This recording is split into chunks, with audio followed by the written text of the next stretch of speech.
President Donald Trump has again put Greenland at the center of his national security agenda, saying the United States needs the Arctic island and that a newly appointed special envoy will, in his words, lead the charge, a move that has drawn sharp criticism from both Denmark and Greenland. On the ground in Greenland, the debate is no longer abstract. It is playing out against the backdrop of a vast, sparsely populated island whose location has made it a strategic prize for decades. Trump has argued the case in blunt terms, saying Greenland is essential for US security and questioning Denmark's claim to the territory. We need Greenland for national security purposes. I've been told that for a long time, long before I even ran. I mean, people have been talking about it for a long time.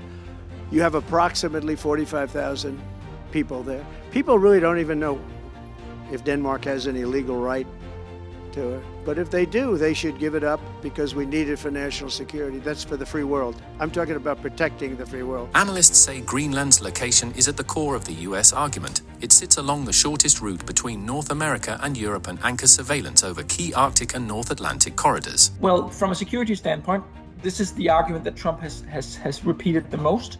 From a security standpoint, it doesn't quite make all that much sense because the US argument is that it needs Greenland for national security, but the agreement in place, as well as the political goodwill that goes with it in the practical implementation of that agreement, means that the US would probably be able to get more or less anything it needs in Greenland by just asking nicely. The United States already has a footprint on the island, including a consulate and long-standing defense arrangements with Denmark that allow Washington to operate in Greenland. And Greenland's leaders, alongside Denmark, have moved to reassert a basic point. Greenland's future is for Greenlanders to decide. Greenland's Prime Minister Jens-Frederik said the island will never be part of the United States, adding that Greenland wants partnership, but only on the basis of mutual respect.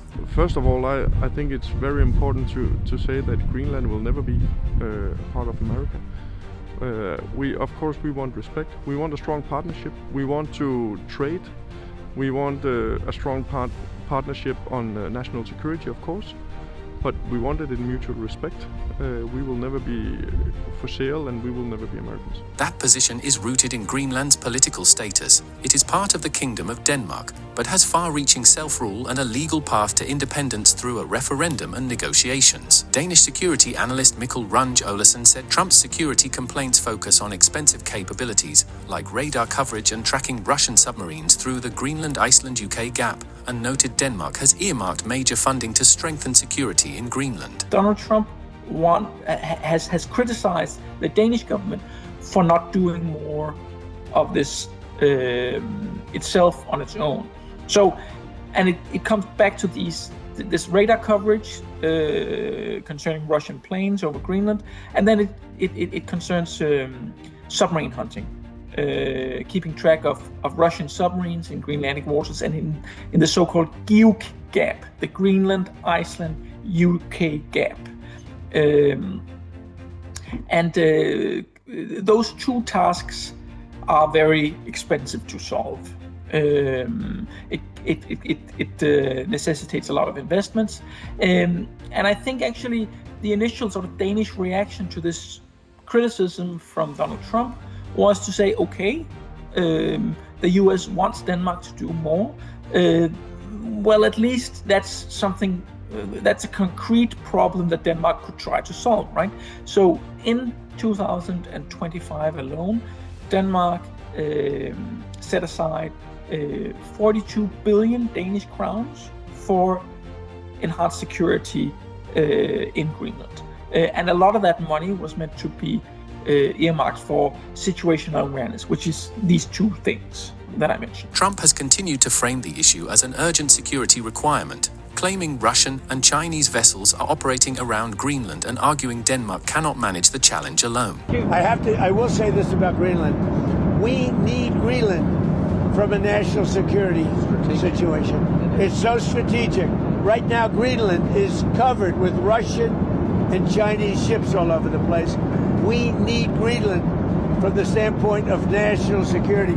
And Denmark is not going to be able to do it, I can tell you. One tangible reason for US interest is already visible. Greenland hosts the Pitufik Space Base, part of the US early warning architecture for missile defense. The base underlines how the Arctic has become increasingly militarized, with NATO members, Russia and China all expanding activity, and with surveillance and deterrence missions growing more central to strategy in the region. Beyond security, Greenland's mineral, oil and gas potential has drawn attention, including rare earths that are critical to modern technology, though experts say extraction is difficult and costly, and US investment has so far been limited. There are other possible reasons for why Donald Trump may want Greenland. Minerals has also been mentioned, especially rare earth minerals. Now, Donald Trump himself said that this was less important than security, but nevertheless, let's look at the minerals. Rare earth minerals. The problem with resource extraction in Greenland is this. Greenland is a rich country in terms of natural resources. However, it is very expensive to extract it. So that means that even though that there are a lot of resources there are a lot of resources to be had, it may not be profitable to ever extract a large quantity of those resources. In practice, this has meant that the Greenlandic government has been very willing to try to bring in American companies to conduct searches and extraction of these resources. But as of yet, it has been met with fairly limited results. When it comes to concrete projects, American companies have been very cautious in entering negotiations with Greenland, simply because the business case just hasn't really been there in a lot of cases. Even where resources exist, development has moved slowly in Greenland's harsh terrain, raising questions about whether mining can be economically viable at scale. Olesen said there may also be a political motive, a territorial expansion mindset that could appeal to Trump's Make America Great Again worldview, a driver that Danish and Greenlandic leaders hope is not central, because it would be hard to compromise with. We have a third possible argument, which is sort of an argument going more to a MAGA approach to the world, make America great again, or make America greater, perhaps even, right? So this idea of territorial expansion, and perhaps the idea that Trump has the possibility then of going down in history as one of the presidents that expanded the US. And I think this kind of motivator, I think both Copenhagen and Nuuk, both the Greenlanders and Danes, they very much hope that this is not a prime motivator for Donald Trump, because if it is very, very hard to do anything about it in terms of reaching a compromise. How do you compromise with that, right? Denmark's Prime Minister Mette Frederiksen has warned Trump's comments must be taken seriously, and said if the United States were to attack another NATO country militarily, everything stops, including the NATO security framework. For det første, så mener jeg, at man skal tage den amerikanske præsident alvorligt, når han siger, at han ønsker Grønland. Men jeg vil også gøre klart, at hvis USA vælger at angribe et andet NATO-land militært, så hører alting op. Altså inklusiv vores NATO og dermed den sikkerhed, som er blevet tilvejebragt siden afslutningen på 2. verdenskrig. Stakes extend well beyond Denmark and Greenland. Any escalation would collide with NATO's posture in the Arctic, where allied exercises and deterrence missions are already underway. Olesen said the US could, in theory, act militarily, but warned the political consequences would be enormous, including the potential end of NATO as it exists today. The US would be fully capable of handling the problem militarily. If the US was to invade Greenland, there would be little that Denmark or Greenland or indeed the European powers could do to stop the US.